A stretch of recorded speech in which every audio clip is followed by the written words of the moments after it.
Imagine کریں شام کا وقت ہے، آپ اپنے بہن بھائیوں کے ساتھ ہنسی مذاق کر رہے ہیں اور موبائل پر کوئی گیم کھیل رہے ہیں، گھر میں سب نارمل ہے، لیکن اچانک باہر گلی میں کسی موٹر سائیکل یا گاڑی کے رکنے کی آواز آتی ہے اور ایک دم اچانک پورے گھر میں سناٹا چھا جاتا ہے۔ سارے بہن بھائی اپنے اپنے کمرے کی طرف بھاگتے ہیں اور کتابیں کھول کر بیٹھ جاتے ہیں۔ کیا آپ کے گھر میں بھی ایسا ہوا ہے کہ جب والد صاحب آتے ہیں تو اچانک ماحول بدل جاتا ہے؟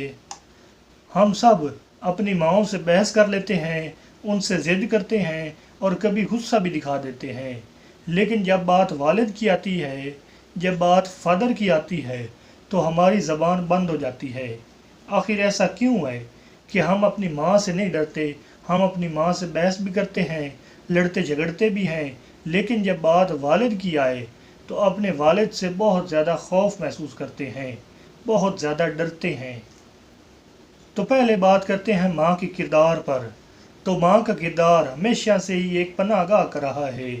وہ بچے کو کھانا کھلاتی ہے، اس کے آنسو پونچھتی ہے اور اسے جذباتی تحفظ دیتی ہے۔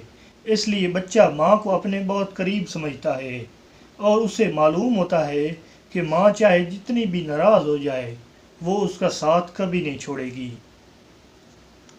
دوسری طرف والد کا روایتی کردار سولجر اور پروٹیکٹر یعنی محافظ اور قانون نافذ کرنے والے کا ہوتا ہے۔ والد کا زیادہ تر وقت گھر سے باہر گزرتا ہے تاکہ وہ اپنی فیملی کے لیے اچھا کما سکے۔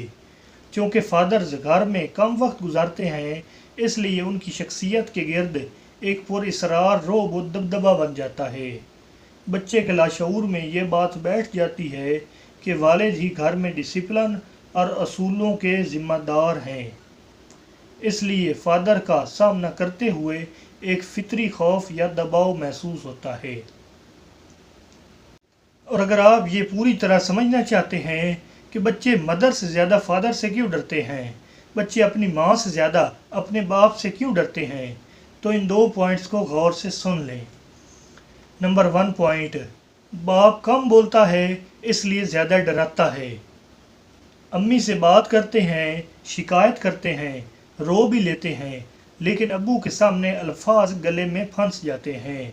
اس کی وجہ یہ ہے کہ باپ عموماً اپنے جذبات نہیں دکھاتا، وہ خاموش رہتا ہے، اور جب کوئی انسان بہت کم بولے تو ہمارا دماغ اندازے لگانے لگتا ہے کہ وہ ناراض ہیں، مجھ سے خوش نہیں، اور یہی اندازے ڈر بن جاتے ہیں۔ ہمارے گھروں میں باپ کا چپ رہنا ایک روایت ہے، کمزوری نہیں، اور یہی چپ رہنا بچوں کے دل میں فاصلہ پیدا کرتا ہے۔ نمبر 2 پوائنٹ، باپ نہ کہنے والا ہوتا ہے۔ یاد کریں جب بھی کوئی بڑی فرمائش کرنی ہو تو امی سے کہتے تھے کہ امی ابو کو منا لیں، کیونکہ باپ وہ ہے جس نے نہ کی عادت ڈالی ہوئی ہے، اور نہ سننے کا ڈر کچھ مانگنے سے پہلے ہی ہمارے قدم روک دیتا ہے۔ لیکن ذرا سوچیں، وہ نہ ہمیشہ بے مقصد تھی یا اس نہ میں ایک باپ کی فکر چھپی تھی جسے اس نے کبھی الفاظ نہ دیے۔ باپ انکار اس لیے کرتا ہے کیونکہ اس انکار میں ہی بچوں کا فائدہ چھپا ہوتا ہے۔ اور ہمارے پاکستانی معاشرے میں ایک المیہ یہ ہے کہ ہمیں بچپن سے ہی ماں کی طرف سے یہ سننے کو ملتا ہے کہ ٹھہر جاؤ، تمہارے ابو کو آنے دو، تمہاری شکایت لگاتی ہوں۔ جانے انجانے میں مائیں خود والد کی شخصیت کو ایک خوف کی علامت بنا کر پیش کرتی ہیں تاکہ بچے سدھر جائیں۔ ہمیں یہ سمجھنا ہوگا کہ ہمارے والد کا یہ جلال یا غصہ نفرت کی وجہ سے نہیں ہوتا، بلکہ یہ ان کی فکر اور ذمہ داری کا اظہار ہوتا ہے۔